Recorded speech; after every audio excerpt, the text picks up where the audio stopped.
नमस्कार, आप देख रहे हैं बिहार डेली लाइव। मैं निखिल। देखिए, एनडीए गठबंधन की मांग हो रही है वन नेशन वन इलेक्शन को लेकर। अब देखना यह है कि क्या उनकी नई प्रोपेगेंडा, एक नया पॉलिटिकल एंगल दिया जा रहा है इस बात को, और ये भी देखना है कि जनता इसके साथ खड़ी रहती है कि नहीं वन नेशन वन इलेक्शन को लेकर।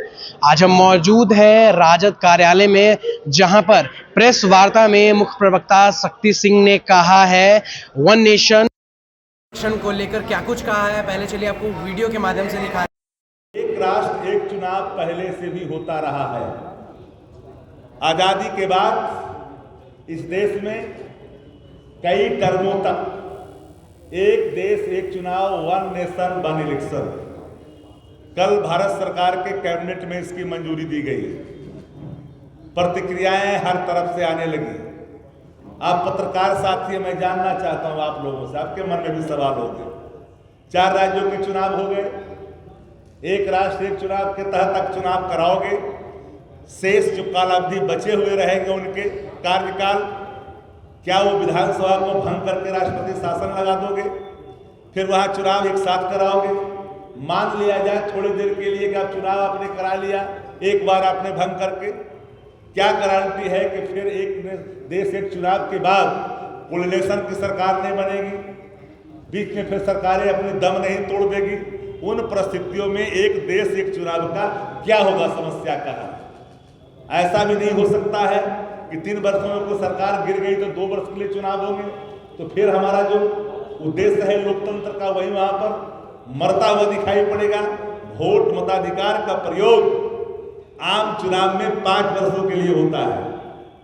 तो एक वन नेशन वन इलेक्शन, एक देश एक चुनाव के जो ड्राफ्ट आए हैं, जो बिल प्रोड्यूस होगा, हम लोग की मांग है कि जेपीसी को जानी चाहिए, और जेपीसी को जाने के बाद उसमें सबकी राय होनी चाहिए।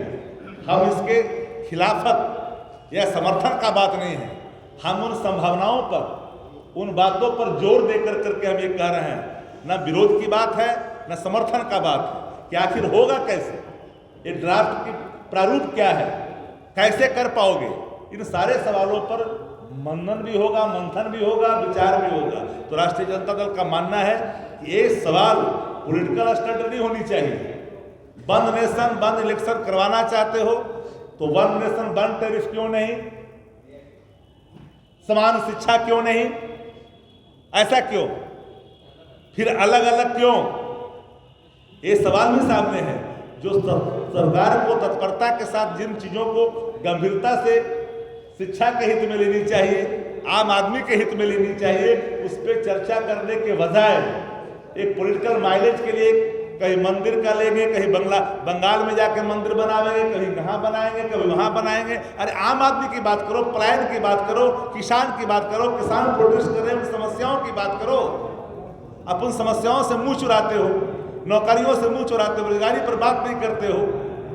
हंगर इंडेक्स में देश कहाँ खड़ा है, राज्य कहाँ खड़ा है, इस पे आप बात नहीं करते हो। पर कैपिटा इनकम की स्थिति क्या है देश के अंदर में, इस पे बात नहीं करते हो। राज्यों का राज्य जो पिछड़ा हुआ है वो कैसे विकसित राज्यों में आएगा, इसकी बात नहीं करते हो। बात करते हो मंदिर की। अरे मंदिर को तो आप आस्था का केंद्र है, उसको वही रहने दो। हर धर्मों के जो धर्म स्थल है उनके आस्था के केंद्र है, वो राजनीति का कारण मत बनाओ, राजनीतिक एजेंडे में मत लाओ। इस देश में कौन सा ऐसा राज्य है जहां सनातन धर्मावलंबी जिस गांव में, जिस टोल में बात करते हैं, वहां मंदिर नहीं है, वहां देवी स्थान नहीं है, कुल देवी नहीं है, वहां पुजारी की आवश्यकता है।